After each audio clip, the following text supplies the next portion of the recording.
Okay, well, it's a super nice day, so I thought we'd go out in the car today and take a look round. If you're new, I am Andy. In fact, I'm Andy, whoever you are, really, and you're very welcome. Hope your day is good.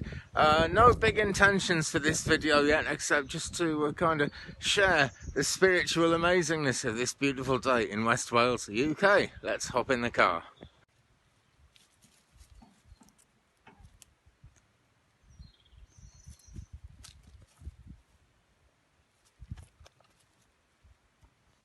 Let's start off with a quick card of the day. I don't have a tripod in here, so we'll just see what turns up here. This is Tarot of the Sephiroth. It's not a very well-known deck. It was around about kind of 10 years ago, something like that.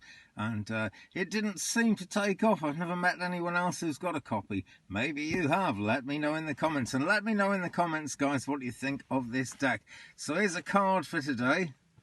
And it's the Empress. Now this is a great card for a sunny day, because it's all the bounty of nature involved with this here. Really powerful image of this goddess lady with her ankh, and with the traditional Empress moons, you know, pointing in different ways, the crescent moons there. So the crescent moons always remind us that there's a cycle going on, and the Empress really kind of shows the power of that cycle. And we've got this dark kind of part of a sphere here, and this is because this deck is all based on the Sephiroth, the Sephira, the spheres of the Tree of Life, and everything to do with that. So that's actually very earthy, that's very grounded, like you'd expect the Empress to be. So here we go, we're just coming out of winter in the Northern Hemisphere now, and this is all the promises of nature. If you're in the Southern Hemisphere, then don't forget, guys, it's a cycle, and things will get hot and sunny again. So there's a card for the day, the Empress.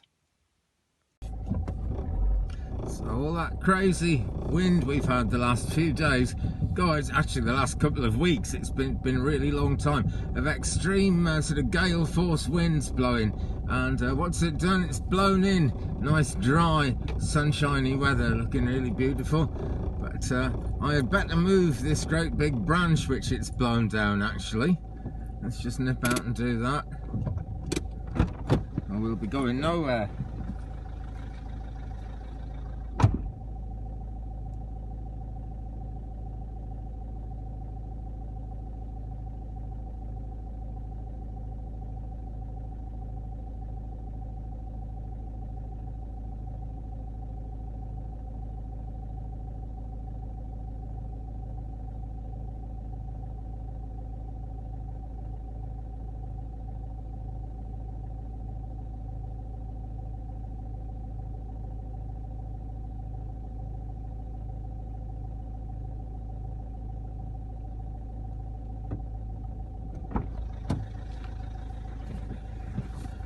I'm going to gather that up on my way back and use that, because it's well, it's a shame. Trees are that much more fun when they're standing up, you know, and they're doing something for the environment all that time. But now it's come down, that is going to burn nicely in my fire. Unfortunately, I had a sort of good feel of it there, and it's a little bit rotten. It's what you might call a standing dead tree. I don't think it would have come to life again. And it's not strong or solid enough to actually carve into something or make something out of. But it's great firewood, you know, and so that is what I'm going to use it for. Wow, look at all that! Look at all that blue in the sky. All these rays of sun sort of pouring in through the trees and lighting up the bank.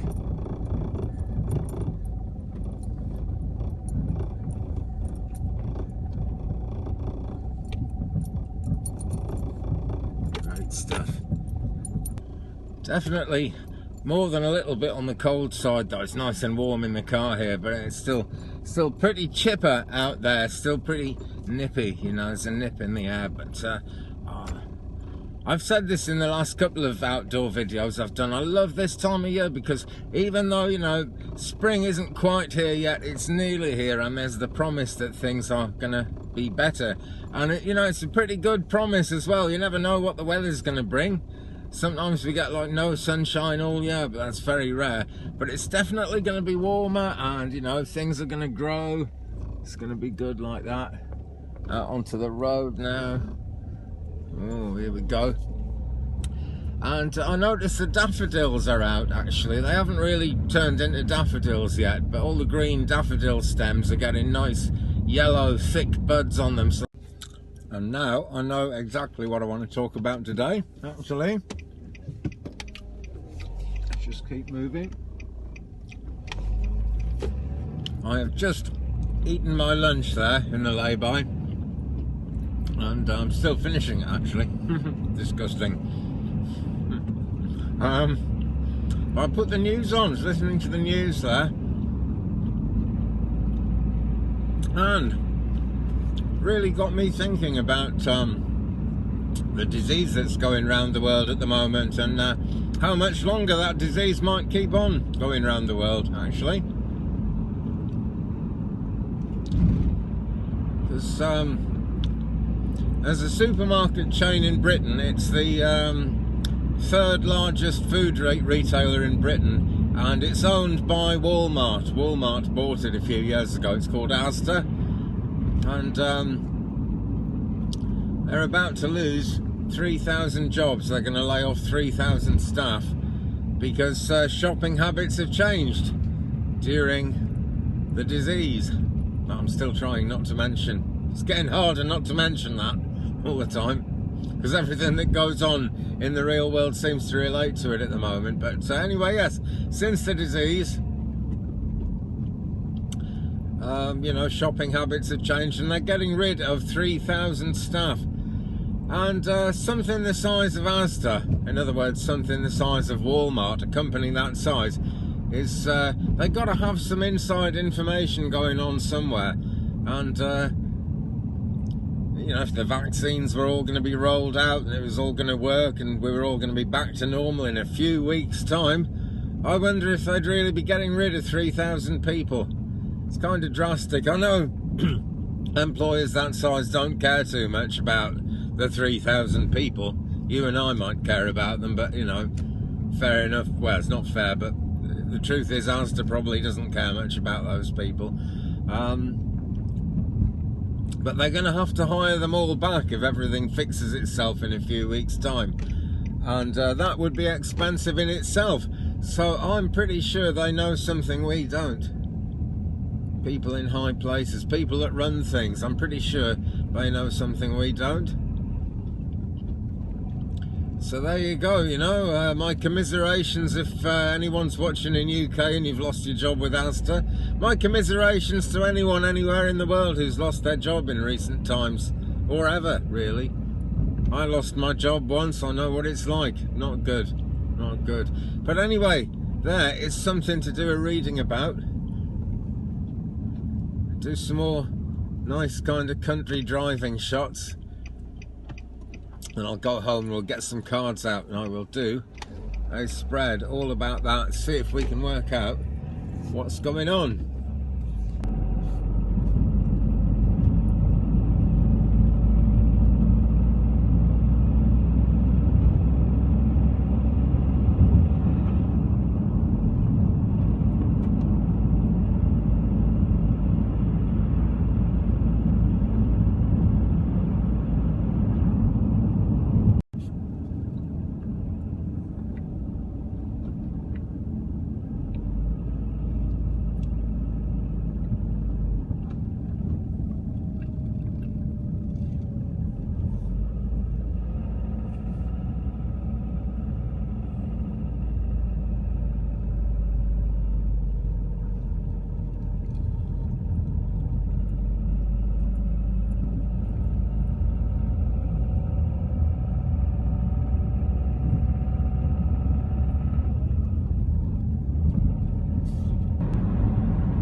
I just stopped here for a second, so I'm going to roll the window down.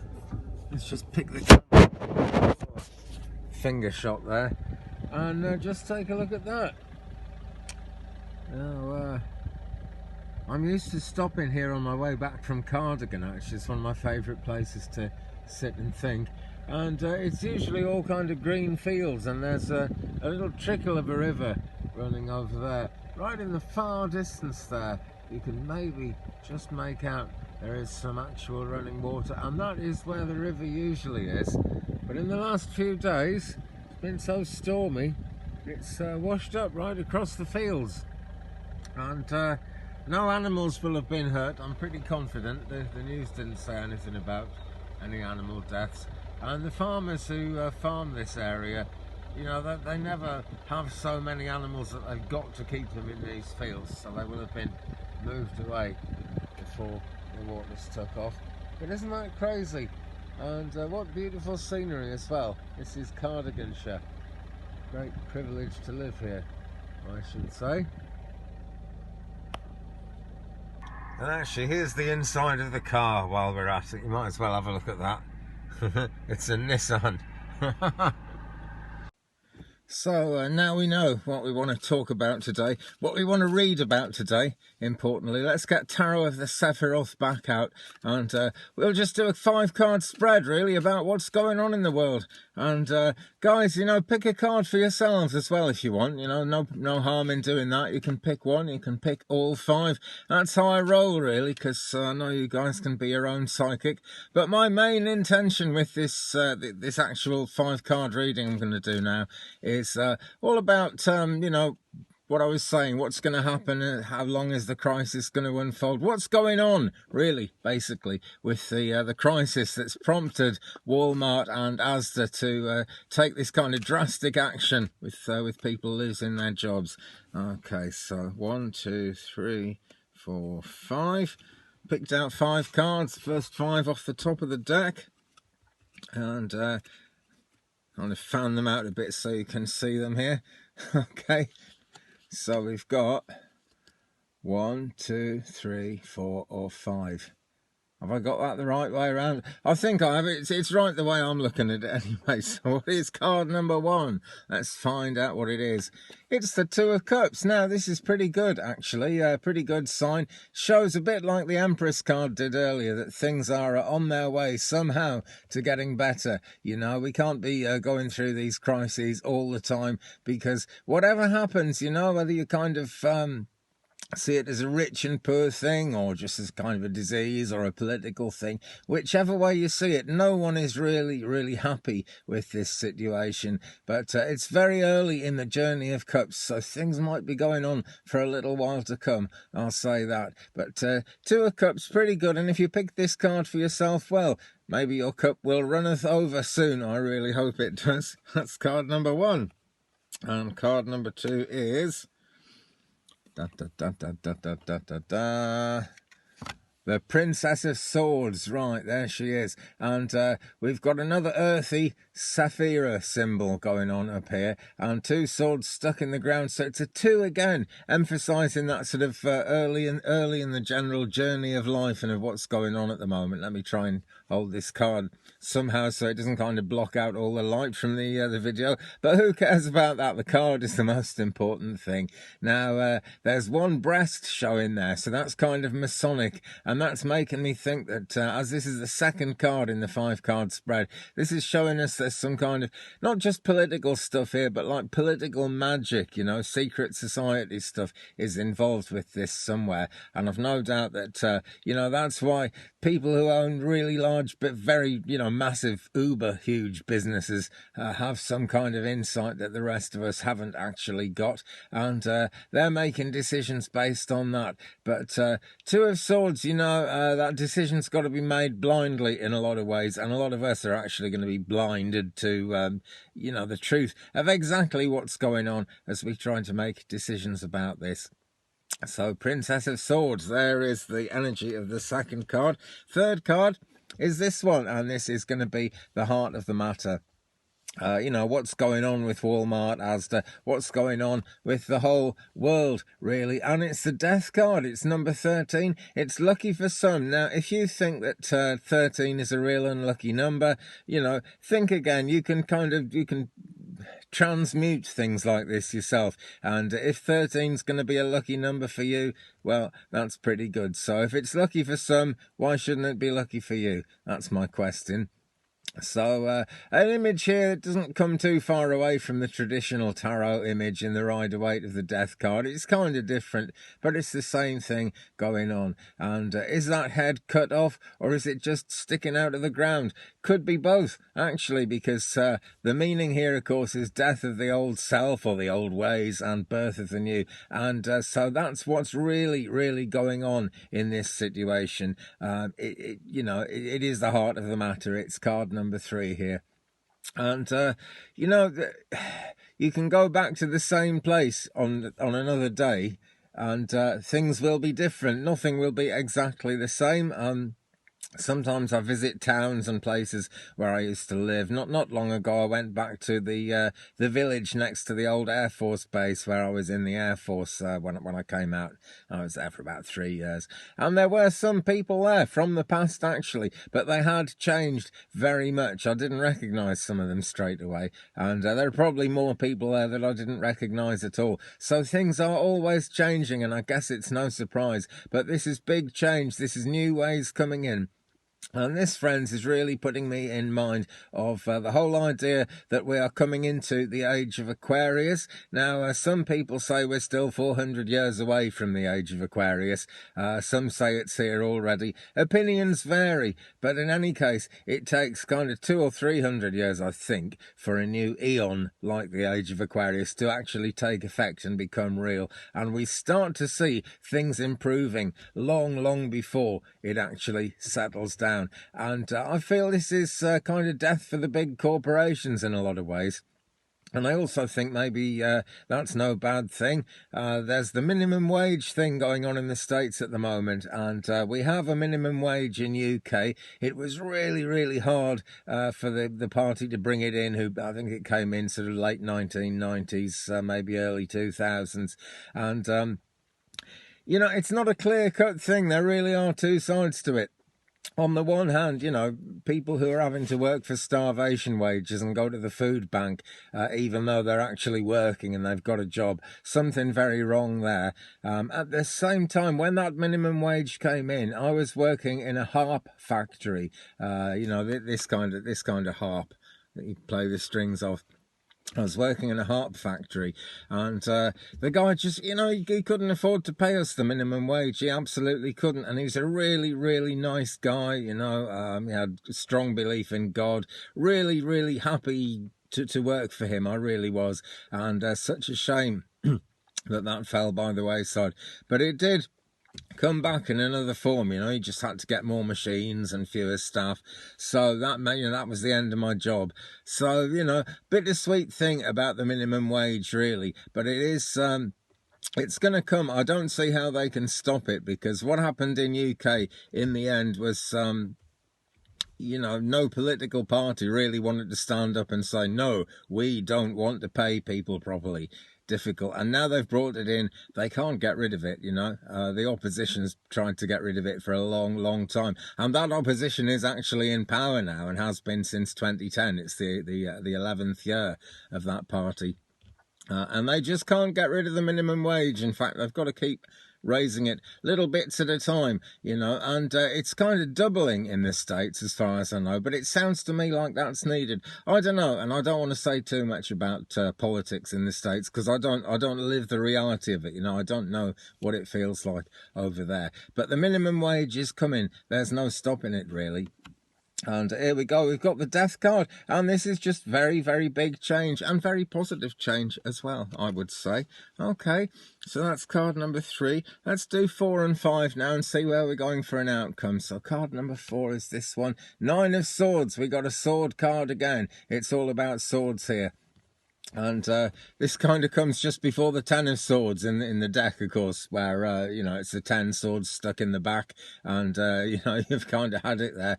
So we're nearly there, but it's not that it's not quite as intense as the 10 of Swords, just a little bit less so. And being in number 9, we're coming towards something here. Some kind of completion is going on, and it's thoughts, it's feelings, it's people's beliefs. It's what's going on in the mind. And as much as anything, it's decisions. And when you get a number 9, you know, you really got to make a decision at that point. You really got to kind of get something done. That's what I'm seeing in this one. We've also got the purple Sephira around this one. It's all in the purple sphere, so a good deal of healing implied in that one for sure. 9 of Swords, number 4. So what is the absolute total outcome of this reading? Or if you're just picking a card for yourself, which is coolio did you pick card number 5, friends? In fact, which card did you pick? Let me know in the comments below. It's always good to know who I'm reading for and what you guys are getting out of it, which is lots and lots, I hope. And here we are. It's the Queen of Wands. Now, this is a much gentler energy, but, you know, she's a queen. She's going to get things done for sure. And it just shows to me that the divine feminine is going to be more in charge at the end of this kind of political shenanigans that's going on at the moment. And you know, a lot of Brits don't like to talk about politics in the same breath as tarot and spiritual beliefs. And there are long-standing reasons for that. We have this state church, it's a Protestant church, the Church of England, and here in Wales where I live, there's the church in Wales. And the head of that church is the Queen, and this goes back to King Henry VIII, who sort of changed the Roman Catholic Church and tried to get rid of them, burned down their monasteries and put a lot of them to death, so that he would be in charge of the church and not the Pope. And that really was so he could marry as many different women as he wanted, and he had all kinds of reasons for doing that.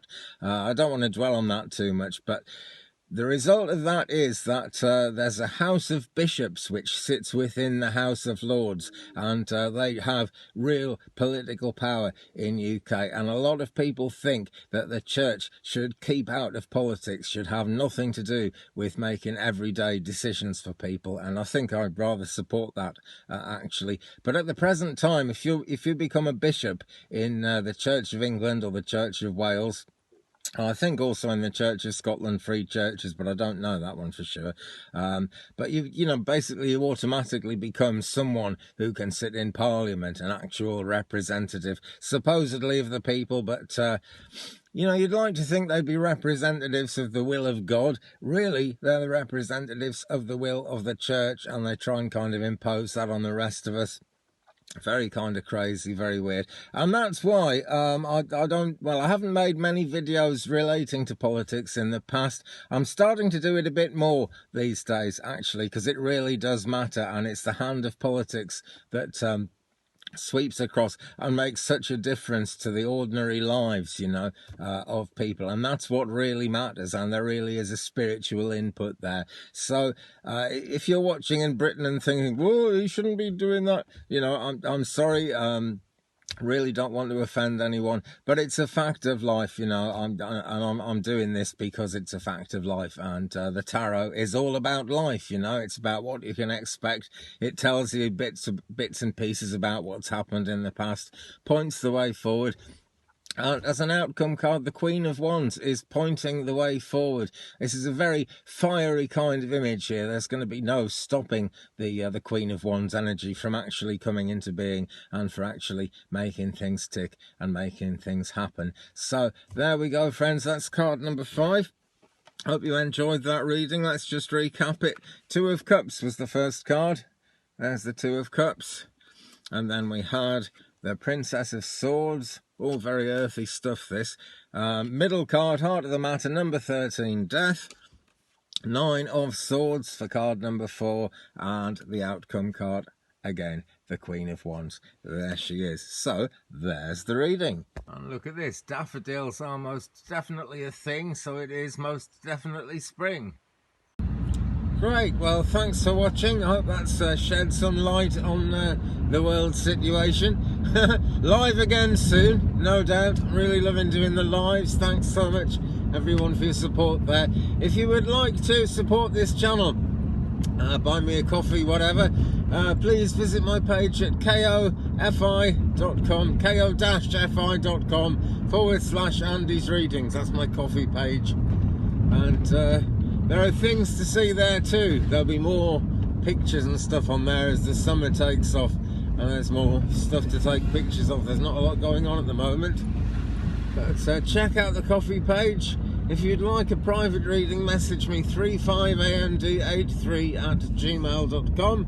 That is 35and83@gmail.com for readings and for birth charts. If you'd like an astrological birth chart done, I have the software, and I'll be very happy to produce that for you for a small fee. I have to just do a small fee on these things because it's how I make my money, basically.